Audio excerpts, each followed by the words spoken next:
Naya ko nga pala si Ate Ivana dito na mag-intro kami. Sobrang ganda niya nga pala, napakasulit. Another day! Kasabay pa nga pala kami magsalita dyan. Nangasakat pa nga pala ako dito, hindi ako makaalis. Ngayong araw nga pala na ito, ay mag-marathon ako, kaya samahan nyo na pagkarating ko nga pala dito sa Clark, kaya agad ko nang kinuha ang aking susuotin. Natatawa nga pala ako dito kasi mukhang maliit sa akin. Pero no choice na nga pala ako, kaya agad ko nang tinanggal ang aking damit. Tapos ko nga palang isuot tong damit ko, ay natatawa ako sa sarili ko kasi ang payat ko tapos ang sikip ng aking damit. Sobrang excited ko na nga pala dito, kaya agad na akong pumunta doon. Wala nga sa plano ko na magipagsabayan kasi wala nga ako sa kondisyon, tapos 2 oras lang yung tulog. Pero nakakuha ako ng magandang pwesto dito sa starting point, kaya napag-isipan ko na magipagsabayan na. Kaso nga lang tinawag ako ng mga kaibigan ko kasi kailangan pa daw ilagay yung number. Bandang to nga pala ay malapit na mag-start, tapos nilalagay pa yung number ko. Tinanggap ko na lang na hindi na ako magipagsabayan. I-enjoy ko na lang tong half marathon na ito. Total first time ko pa lang naman. Masakit nga pala sa kaloob-looban ko kasi hindi ako nakapwesto doon sa start. Kasi mas masarap ata kung umuwi ka ng may award. Sobrang dami nga pala ng tao dito, hindi ko expect. Inumpisahan ko na nga muna pala sa mabagal na jogging para hindi mabigla yung mga muscle ko sa katawan. Sinusubukan ko nga pala habulin yung mga nasa pinakauna. Sobrang dami nga pala nang inahabol ko dito, pero okay lang. May experience nga din pala ako sa pag-fun run. Grade 10 nga pala ako,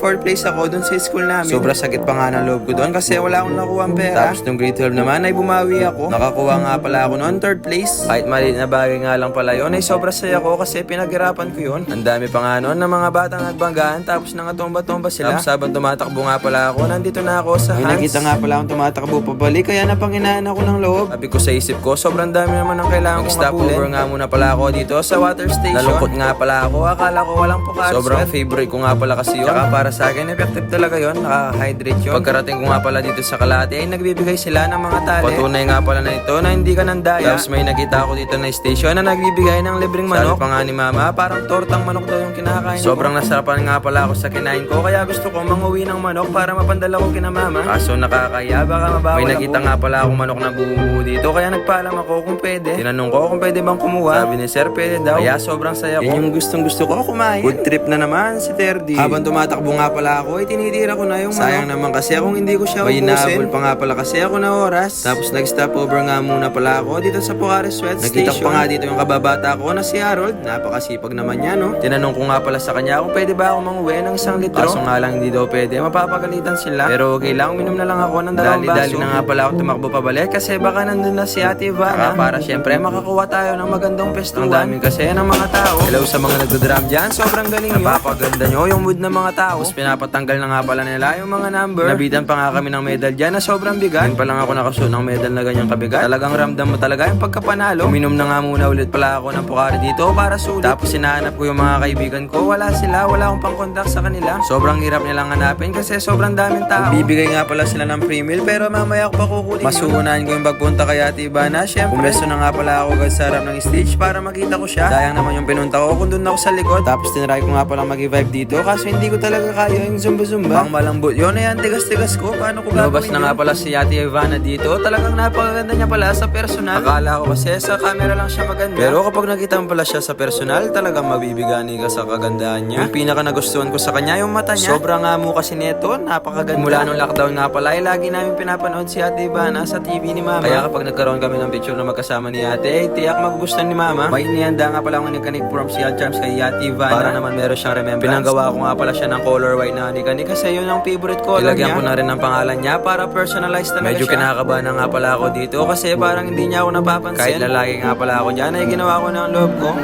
Ate! Ate!